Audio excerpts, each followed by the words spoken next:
Hola a todos y todas. En esta ocasión vamos a revisar la clase de equilibrio ácido-base y pH. Primeramente vamos a analizar las teorías propuestas para definir lo que son ácidos y bases. La primera teoría importante desde el punto de vista químico para definir lo que es un ácido y una base desde un punto de vista estrictamente químico fue la que propuso a fines del siglo XIX el químico sueco Svante Arrhenius, que aparece aquí en la fotografía. La proposición de Arrhenius es bastante simple en el sentido de que él define a un ácido como una sustancia que es capaz de liberar iones hidrógeno o protones cuando esta sustancia se disuelve en agua.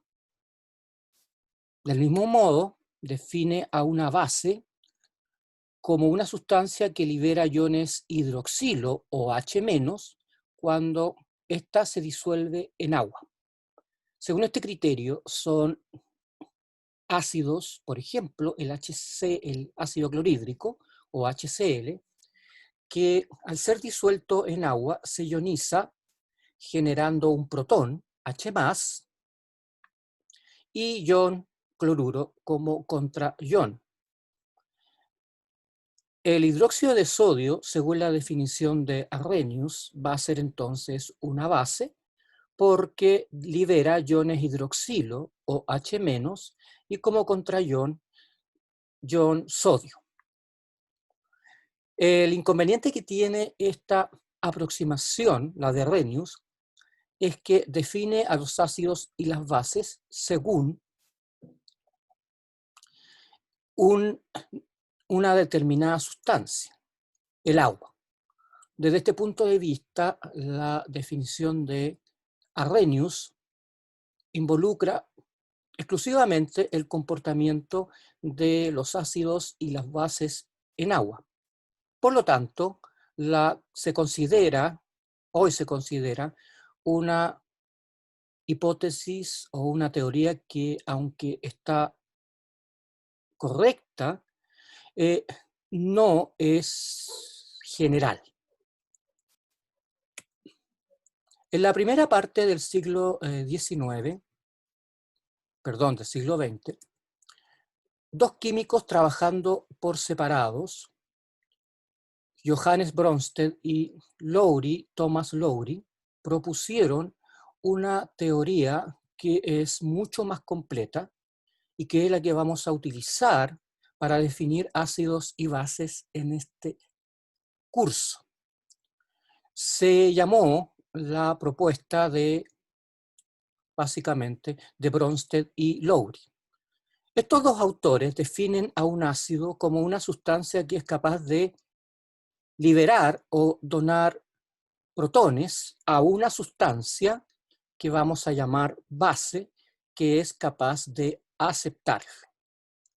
Entonces, según este modelo, las reacciones ácido-base consisten básicamente en transferencia de protones o iones hidrógeno. Como ya les dije, y esto es importante, esta teoría considera, esta teoría considera que los ácidos y las bases se comportan o se definen, mejor dicho, como ácido y base, por la capacidad de liberar o aceptar protones. Es este modelo el que nosotros vamos a utilizar como válido en este curso.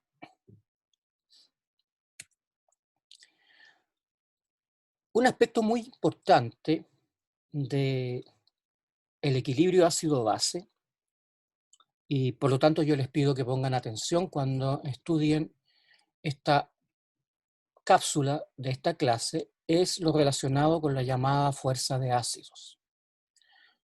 La fuerza de ácidos se refiere al hecho de que los ácidos se pueden disociar o ionizar en agua.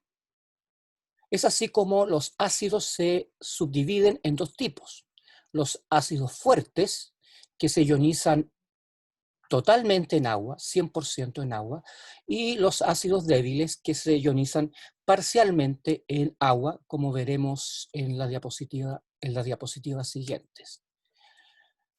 Según esta aproximación, el ácido clorhídrico, entonces, es un ácido fuerte. El ácido clorhídrico como tal, si ustedes toman una molécula de ácido clorhídrico no ionizada, se encuentra en estado gaseoso. Y esto es importante, porque la molécula de ácido clorhídrico, entonces, ustedes la van a encontrar en estado gaseoso. Ahora bien, cuando el ácido clorhídrico se disocia o se solubiliza, mejor dicho, en agua, primero que nada, el ácido clorhídrico se disocia, generando iones cloruro y una especie a la que vamos a llamar ion hidróneo, que se genera a partir de una molécula de agua cuando el oxígeno es capaz de unir el protón o ion hidrógeno que proviene del ácido clorhídrico. El ácido clorhídrico es un ácido fuerte. Eso significa que se ioniza completamente en agua y que es extremadamente soluble en agua. Ahora, como el ácido clorhídrico es un ácido fuerte, cuando esta reacción alcanza el equilibrio, desaparece el ácido clorhídrico como tal. Y lo único que ustedes van a encontrar es ion cloruro y ion hidróneo. Una cuestión importante con respecto a la escritura de una reacción química como esta es que he agregado los subíndices indicando el estado en el cual estas moléculas reaccionaron. Es así como para el ácido clorhídrico, que es un gas, colocamos G de gaseoso. Para el agua, que está en estado líquido, escribimos L. Y para el ion cloruro y para el ion hidróneo, escribimos AC, que significa acuoso, o mejor dicho, solubilizado en agua. Entonces, cada vez que ustedes vean el término AC, es porque la especie está soluble en agua. Ahora, creo que ya no es necesario insistir mucho más que el ácido clorhídrico se ioniza completamente. Una segunda manera de escribir esta reacción es la que probablemente algunos de ustedes vieron en el colegio. Es omitir el agua de la reacción y escribir la siguiente ecuación. Ácido clorhídrico se ioniza en iones cloruro y un protón. Ahora, desde un punto de vista estricto, aunque obviamente no es lo mismo escribir ion hidróneo H3 o más y escribir un protón solito, estas dos especies son equivalentes. Una cuestión que es bien importante y que es necesario insistirles es que cuando, no solo un ácido, cuando cualquier sustancia, por ejemplo una sal, que es soluble y se ioniza, los iones que se generan, además de estar separados en relación a la especie original, están solvatados. Eso significa que el ion cloruro está rodeado de moléculas de agua. No está solo el ion cloruro en solución acuosa. Lo mismo pasa con el llamado ion hidróneo, que representa al protón, básicamente. El ion hidróneo es una forma de escribir el protón rodeado de moléculas de agua. Entonces, desde ese punto de vista, es equivalente escribir protón a escribir H3 o más, porque lo que estamos aquí evidenciando es simplemente que el protón está rodeado de moléculas de agua. Ahora, en la vida real, el protón se rodea de más de una molécula de agua, no solo una como aparece acá, sino que se ha encontrado, por ejemplo, que en solución acuosa el protón puede estar rodeado hasta de 17 moléculas de agua.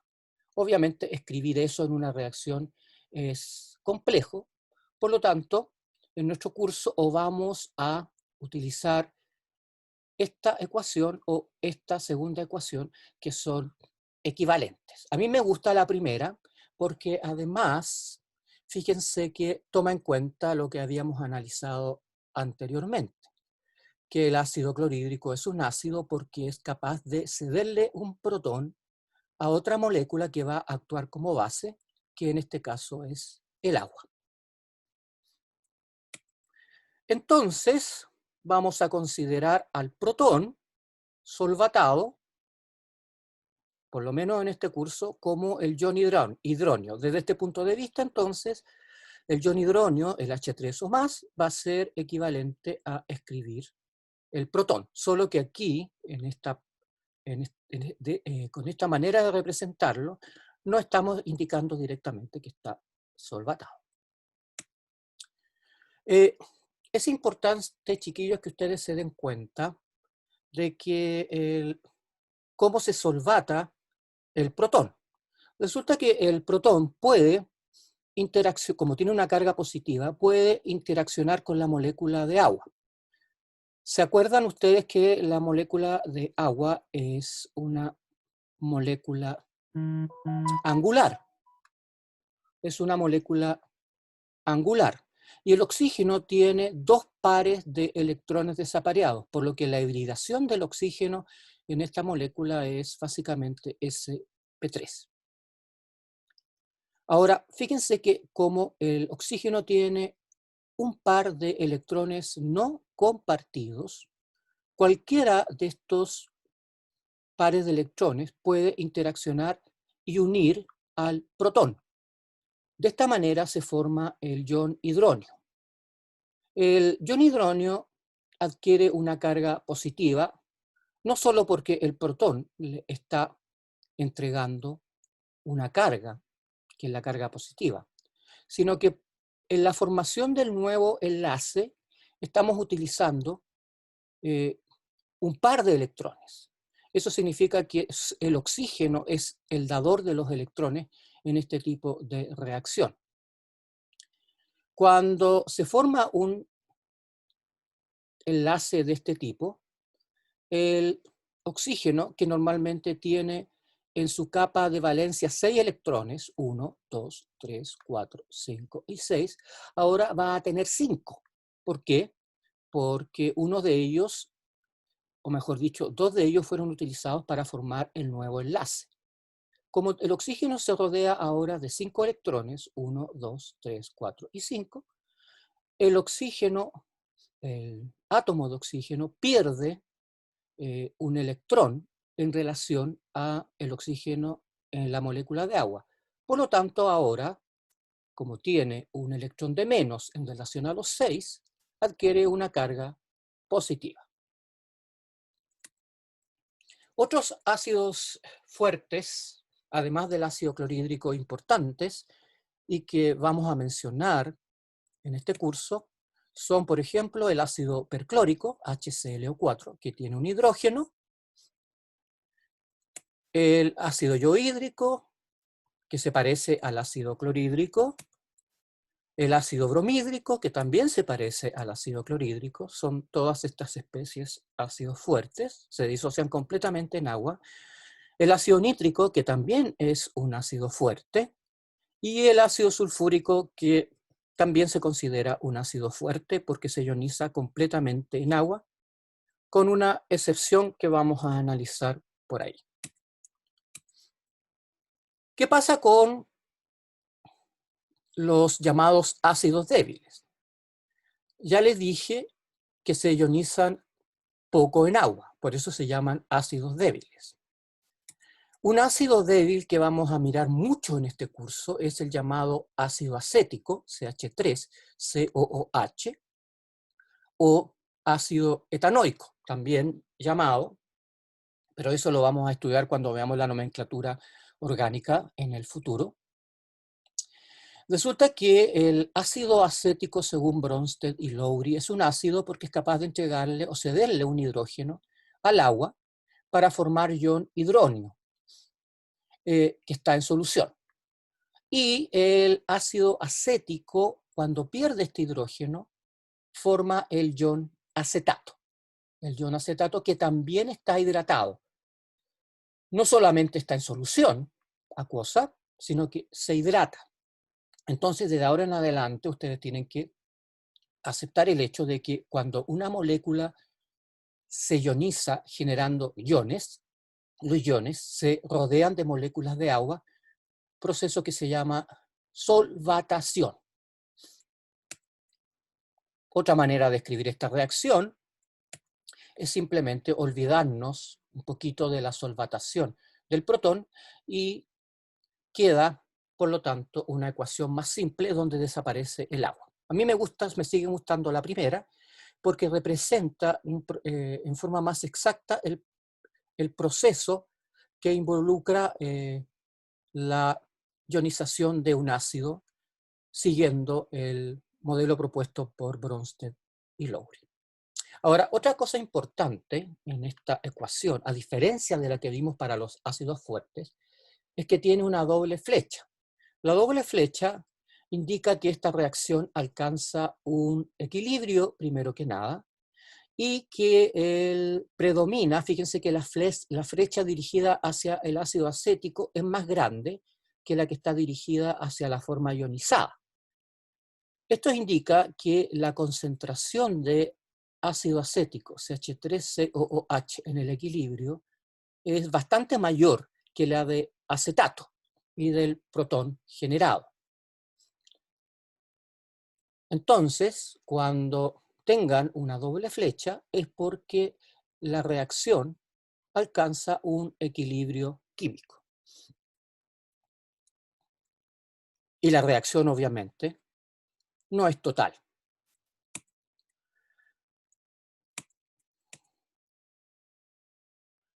En cuanto a qué tipo de ácidos débiles existen, generalmente la mayor parte de los ácidos orgánicos de cadena larga, como por ejemplo el ácido pentanoico, son ácidos débiles. Además del ácido acético o etanoico, que se los mostré como ejemplo, otro ácido débil más pequeño es el ácido fórmico, HCOOH. Y como ejemplo también de un ácido débil, les muestro el ácido benzoico, que es un ácido con una cadena aromática. Hay algunos compuestos inorgánicos como el ácido fluorhídrico y el ácido cianhídrico que también son ácidos débiles. Eso significa que no todos los ácidos inorgánicos, como el ácido nítrico, el ácido clorhídrico, son ácidos débiles. El agua también se comporta como un ácido débil, pero de eso vamos a hablar más en detalle en la siguiente clase. En cuanto a las bases, existen bases que se ionizan completamente en agua. Las vamos entonces a caracterizar como bases fuertes. Desde el punto de vista de Arrhenius, los hidróxidos, como el hidróxido de sodio, son obviamente bases porque generan iones hidroxilo. El hidróxido de sodio sólido disuelto en agua se ioniza completamente, generando iones sodio, obviamente acuosos, y iones hidroxilo acuosos. Recuerden que la palabra AC implica que estos iones están en solución. Ahora, tanto el ion sodio como el ion hidroxilo son especies que se solvatan en agua, están rodeadas de moléculas de agua. Ahora, según Bronsted y Lowry, ¿cómo explicaríamos que el hidróxido de sodio sea una base fuerte? Resulta que la pregunta fundamental ahí es ¿cuál es la base? Si ustedes escriben, resulta que el hidroxilo que se genera a partir del hidróxido de sodio puede reaccionar con una molécula de agua donde el agua actúa como un ácido. Aquí les muestro un hidrógeno en color rojito que se va a transferir al ion hidroxilo para regenerar la molécula de agua. Entonces, en esta reacción, el ion hidroxilo actúa como una base, según Bronsted y Lowry, porque es capaz de captar un hidrógeno de un ácido, que en este caso va a ser el agua. Esta es la explicación por la cual los hidróxidos, como el hidróxido de sodio, tienen carácter básico, y esta definición se apega a la propuesta por Bronsted y Lowry. Entonces, como corolario de todo lo que se ha dicho, el que actúa como base aquí es el ion hidroxilo, o H-. Otras bases fuertes son, en general, los hidróxidos del grupo 1 y del grupo 2, el hidróxido de litio, por ejemplo, el hidróxido de potasio del grupo 1, el hidróxido de magnesio y el hidróxido de calcio del grupo 2, además del hidróxido de bario. Todos estos hidróxidos actúan generalmente como bases fuertes. Esto significa que se ionizan completamente en solución acuosa. En cuanto a las bases débiles, serían aquellas que no se disuelven, o mejor dicho, no se ionizan totalmente en agua. El ejemplo clásico de una base débil es el amoníaco. El amoníaco, en su forma molecular, es un gas, pero cuando se disuelve en agua, vamos a considerarlo como un amoníaco acuoso. El amoníaco actúa como base según el modelo de Bronsted y Lowry. ¿Por qué? Porque el nitrógeno del amoníaco, que tiene un par de electrones no compartidos, le puede robar un hidrógeno al agua para generar el ion hidroxilo. El amoníaco, entonces, que normalmente debe tener 3 hidrógenos, como está compartiendo un par de electrones, pierde un electrón y sobre el nitrógeno se deposita una carga positiva. Ahora, el amoníaco es una base bastante débil, y por eso que escribimos la reacción colocando doble flecha, porque el amoníaco, cuando se ioniza en agua, llega a un equilibrio donde se produce ion amonio, NH4+. En general, son bases débiles las aminas orgánicas, por ejemplo, como la anilina, que es una amina aromática, por lo tanto orgánica, la metilamina, por ejemplo, la etilamina. En general, todos aquellos compuestos que tengan nitrógeno se clasifican o caen dentro del término aminas, y la mayor parte de las aminas actúan como bases débiles. Muchas gracias por su paciencia.